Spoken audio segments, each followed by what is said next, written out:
بسم اللہ الرحمن الرحیم۔ لے جی 8 ذی بھی ہوگی، 9 بھی ہوگی، 10 بھی ہوگی۔ آج 11 12 13 میں ایک میں کور کرنے کی کوشش کروں گا۔ 11 اور 12 ذی کی کنکری ظہر کے وقت داخل ہونے کے بعد کرنا واجب ہے۔ ظہر زوال کا ٹائم داخل ہونے سے پہلے چاہے انتظامیہ کچھ بھی کہے، کنکری نہیں کرنی۔ یہ نہیں دیکھنا جی وہ کہہ رہا ہے فلانے نے فتویٰ دیا ہے، فلانے نے دیا ہے، منسٹری تنگ کر رہی ہے، انتظامیہ بلا رہی ہے، ان کو بولو بھائی جہاں تک سنت تھی آپ لوگوں سے کوآپریٹ کیا ہے، یہ واجب ہے، یہ نہیں ہو سکتا۔ لہٰذا ہم زوال کے بعد ہی کرنے جائیں گے۔ اگر وہ بولیں گرمی ہے دن میں نہیں جانے دیں گے، ان کو بولو کوئی بات نہیں، ہم مغرب کے بعد جا کر لیں گے، ٹائم تو صبح طلوع فجر تک ہے نا۔ اور اگر اس عذر کی بنا پہ کسی نے مغرب کے بعد کنکری کی تو وہ مکروہ بھی نہیں ہے، تو ہم مغرب کے بعد کرنا ہمیں لازم، ہمیں منظور ہے، لیکن زوال سے پہلے ہم نہیں کر سکتے، ٹھیک ہے۔ اگر اس سے پہلے کی تو وہ کنکری نہیں ہوگی، بے شک انتظامیہ کچھ بھی کہ جیسے آپ کو بتایا، اگر کسی نے غلطی سے پہلے مار لی تو دوبارہ ظہر کے بعد دہرائے، بعد جا کر مار لے ورنہ دم آئے گا اسی دن۔ اگر کسی نے غروب آفتاب کے بعد رمی کر لی تو ادا ہو جائے گی، لیکن البتہ اس کے بعد عذر کے بغیر نہیں کرنی چاہیے۔ اگر کوئی اتنا معذور ہو جائے کہ نہ خود چل سکتا ہے، نہ کھڑے ہو سکتا ہے، نہ کھڑے ہو کر نماز پڑھ سکتا ہے، اگر خود کنکری کرنے جائے گا تو طبیعت اور خراب ہو جائے گی، تو پھر اس کی جگہ دوسرا وکیل بن کے اس کی کنکری کر سکتا ہے۔ محض تھکن وغیرہ اچھی نہیں، اس کے باوجود میں کہتا ہوں ان کو مغرب کے بعد لے جایا کرو، ویل چیئر پہ کنکری کروا لیا کرو، ٹھیک ہے۔ آگے یہ 11 اور 12 کو سیم اعمال ہیں، کوئی چینجنگ نہیں ہے، دونوں میں صرف آپ نے کنکریاں ہی کرنی ہے اور 5 نمازیں پڑھنی ہیں۔ اب آگے 11 12 بھی ہو گیا، باقی 13۔ اگر 13 ذی الحجہ کو اگر 13 یاد رکھو، اس کو میں زبانی بتا دیتا ہوں۔ اگر کسی نے 13 ذی الحجہ کی کنکری نہیں کرنی تو مغرب سے پہلے مینا چھوڑ دے۔ مغرب کے بعد بھی مکروہ ہے لیکن چھوڑ سکتا ہے، کوئی پریشانی والی بات نہیں۔ ہاں اگر ان کو 13 کی فجر وہاں داخل ہو گئی تو پھر 13 کی کنکری کرنا بھی واجب ہو جاتا ہے، اور میں کہتا ہوں 13 کی کنکری لازم کر کے جایا کرو۔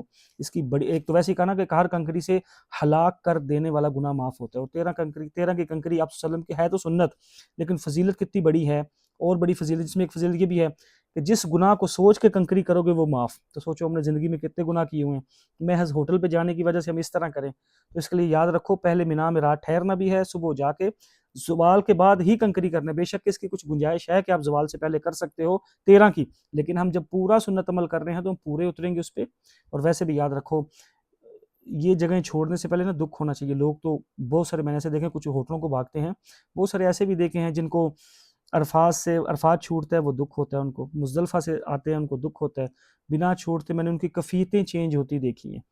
تو مقبولیت کی نشانی تو یہی ہے کہ جو جگہ چھوٹے اس کا دکھ ہو کہ یہ کیا منظر تھے، ہر جگہ کو انجوائے کیا کرو، یہ چیز یاد رکھیے گا، ٹھیک ہے۔ اور کہ مینا سے واپس آ کر جب حرم جائیں سب سے پہلے طواف وداع، اچھا یاد رکھو آپ کے سارے واجب اس میں کلیئر ہو جائیں، صرف پیچھے آپ کا کیا بچ گیا، طواف زیارہ آپ نے جب کرنے جانا ہے۔ اچھا میں طواف زیارہ کو بیچ میں تھوڑا بتاتا جاؤں، طواف زیارہ کیونکہ بیچ میں تھوڑا رہ گیا تھا۔ طواف زیارہ جس نے کرنے جانا ہے اس کا وہی سیم طریقہ ہے، اس کے بعد دوبارہ بال نہیں کاٹتے ہوتے، کچھ کو کنفیوژن ہوتی ہے کہ ہم دوبارہ بال کاٹیں گے، ایسا نہیں ہے، وہ آپ نے کاٹ لیے ہوئے ہیں۔ سیم وہی طواف والا طریقہ ہے کہ آپ جا کے 7 چکر لگائیں گے، اس کے بعد نفل پڑھیں گے، طواف کرتے بیت اللہ کو نہیں دیکھنا، ہر چکر میں استلام کرنا ہے، اس کے بعد آپ نے صحیح کرنی ہے، مطلب جو طواف زیارہ کا پراپر طریقہ ہے وہ کا وہی ہے۔ طواف وداع میں یہ کہتا ہوں جن کو نپاکی کا ویڈیوز ہو وہ طواف زیارہ اپنا کر لیا کریں۔ اگر مکہ چھوڑنے سے پہلے طواف وداع کرنا ہے، لوگوں کو کنفیوژن ہے طواف وداع کے بعد بھی ہم طواف نفلی طواف یا عمرے وغیرہ کر سکتے ہیں، بالکل کر سکتے ہیں، کوئی ممانعت نہیں۔ تھوڑا میں پڑھ بھی دیتا ہوں، مینا سے واپس آ کر حرم جائیں سب سے پہلے طواف وداع کر لیں، وہ حج کا آخری واجب ہے۔ اگر کوئی طواف وداع کیے بغیر حرم مکہ کی حدود سے گیا تو دم لازم آئے گا۔ اگر کسی نے طواف سفر اور کا ارادہ کیا اور طواف وداع کر لیا، اس کے بعد مزید قیام کا ارادہ کیا تو اس کو طواف وداع وہ آٹو ساتھ ساتھ چلتا رہے گا، ٹھیک ہے۔ جو خاتون حج کے تمام ارکان اور واجبات ادا کر چکی ہوں اور صرف طواف وداع باقی ہو اور اسی دوران حیض آ جائے تو ان کا طواف وداع معاف ہو جاتا ہے، ٹھیک ہے، ان کے لیے یہ رخصت ہے کہ ان کا طواف وداع معاف ہے۔ اچھا میں نے اس میں جو محاسبے بھی کچھ چیزیں تھی بیچ میں کہ اللہ کرے وہ بھی مجھے ساتھ ساتھ مل جائے، بلکہ میں نے اس میں ساتھ ایک اور چیز کرتا رہتا ہوں، محاسبے کی میں کچھ چیزیں، اور یاد رکھو حج مبرور کی 4 نشانیاں ہیں، بد نظری نہ ہو، بد کلامی نہ ہو، بد تہذیبی نہ ہو، لا علمی نہ ہو۔ ہم نے حج سیکھنا بھی ہے، سکھانا بھی ہے، کرنا بھی ہے، کروانا بھی ہے۔ میں یہ آپ سے ریکویسٹ کرتا ہوں اس بک کا PDF اس سے اٹھا لو نا، گوگل پہ آپ جا کے لکھو hajjumraheinfo.pk، اس میں ساری تفصیلیں ہم نے لکھ کے رکھی ہوئی ہیں۔ اور اس کے علاوہ جو میں اس کو تھوڑا تھوڑا پڑھ دیتا ہوں کیونکہ ابھی 4 ساڑھے 4 منٹ ہوئے ہیں، میں بڑے رینڈم سادے انداز میں بنا رہا ہوں، مجھے اللہ کے یہاں یقین ہے آپ سب کو بہت فائدہ ہی ہوگا۔ اچھا کویشچن کیا تھا، اگر کسی حاجی نے طواف زیارہ بغیر وضو کے کر لیا دم واجب ہوگا، لیکن اگر پاکی میں دہرا لے تو ساکت۔ اگر کسی حاجی نے طواف زیارہ 12 ذی الحجہ کی مغرب تب قضا نہیں کیا تو ایک دم بھی دینا ہوگا اور طواف زیارہ بھی کرنا ہوگا، ٹھیک ہے۔ اگر کسی حاجی نے طواف زیارہ قربانی سے پہلے ہی حالت احرام میں کر لیا، ایسا کرنا خلاف سنت ہے، لیکن آپ کو بتایا ہو جائے اگر کسی حاجی نے بلا عذر ویل چیئر پر بیٹھ کر گاڑی پر طواف زیارہ کیا اور صحیح بھی کر لی تو دم دینا ہوگا، یا اس کو پیدل دہرائے، عذر کے بغیر طواف ویل چیئر پہ بیٹھا نہ کرے۔ آج کل لوگوں کو ٹرینڈ بنایا ہوا ہے، ویل چیئر پہ بیٹھ گئے ہوتے ہیں جبکہ بالکل ٹھیک ٹھاک ہوتے ہیں۔ اگر کوئی حاجی طواف زیارہ کے بعد والے نفل ادا کرنا بھول گئے، جب یاد آئیں پڑھ لیں۔ اگر کسی حاجی کو 12 ذی الحجہ کے طواف زیارہ کے 4 چکر مکمل ہونے سے پہلے مغرب کی اذان ہو گئی، ایک دم واجب ہوگا اور چکر بھی پورے کرے۔ اگر کسی حاجی کے 12 ذی الحجہ کو مغرب سے، یہ موسٹلی نہیں ہوتا نا، اس لیے ہم اس کو ڈیپ اتنا نہیں لے کے جاتے۔ اگر کسی حاجی نے حج کی صحیح 12 ذی الحجہ کی مغرب کے بعد کی، ایسا کرنا خلاف سنت ہے لیکن صحیح بعد میں بھی ہو جاتی ہے۔ اگر کوئی خاتون ناپاکی کی وجہ سے 12 ذی الحجہ کی مغرب تک طواف زیارہ اور صحیح نہیں کر سکی، جب پاک ہوں پھر کریں، آپ کو بتا دیا تھا۔ اگر کسی حاجی نے طواف زیارہ نہیں کیا اور نہ ہی 10 ذی الحجہ کے بعد کوئی طواف کیا تو اس کا حج ہی مکمل نہیں ہوا جی، جب یہ تک یہ نہیں کرے گا میاں بیوی کا ریلیشن نہیں ہوگا۔ اگر کسی حاجی نے بیوی اس پہ حرام رہے گی۔ اگر کسی حاجی نے 11 ذی الحجہ اور 12 ذی الحجہ کی کسی ایک دن، کوئی ایک دن کی کنکری چھوڑے یا سارے دنوں کی بھی چھوڑے، دم ایک ہی آتا ہے۔ اگر کسی حاجی نے 13 ذی الحجہ کی رمی کنکری نہیں کی، کوئی حرج نہیں ہے۔ اگر کسی حاجی کو 12 ذی الحجہ کے دن منا سے نکلتے نکلتے مغرب ہو گئی، کوئی بات نہیں، بتایا تھا مکروہ۔ اگر کسی نے 13 ذی الحجہ کی فجر تک، وہ بھی ہو گیا سوال۔ اگر کسی نے رمی کا آخری وقت، اچھا 13 ذی الحجہ کی رمی کا آخری وقت مغرب تک ہے۔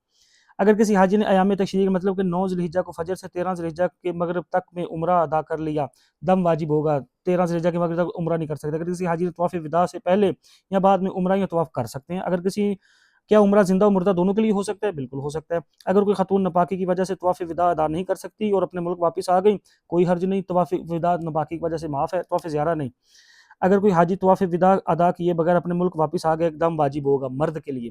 اگر کوئی حاجی طواف وداع کیے بغیر مکہ مکرمہ کی حدود سے باہر چلا گیا، طائف یا کہیں بھی، تو ایسا کرنا مناسب نہیں ہے، واپس آ کے طواف وداع کرے ورنہ دم دے گا۔ اگر کوئی شخص طائف یا مدینہ یا منورہ یا کسی اور زیارت پر گیا اور واپسی پر طائف یا مدینہ، یہ میقات والے ہیں، واپس پر عمرہ نہیں کیا، اپنے ملک واپس آ گیا، تو یاد رکھو اس پہ ایک دم آئے گا۔ اس کی پوری ایک وضاحت ہے، اس پہ ایک دم آئے گا، یا دوبارہ میقات پہ جا کے نیت کر کے آ کے عمرہ کر لے، لیکن اگر اس نے واپس آ کے مسجد عائشہ وغیرہ سے عمرہ کر لیا تو پھر دم بھی ثابت نہیں ہوگا۔ یہ ساری اس کتاب میں لکھے ہوئے۔ اگر کوئی حاجی حل، مسجد عائشہ، جرانہ، حدیبیہ، جدہ کسی جگہ جا سے اسے نیت کیے بغیر آ جائے، یہ حل ہے، یہاں سے کچھ نہیں ہوتا۔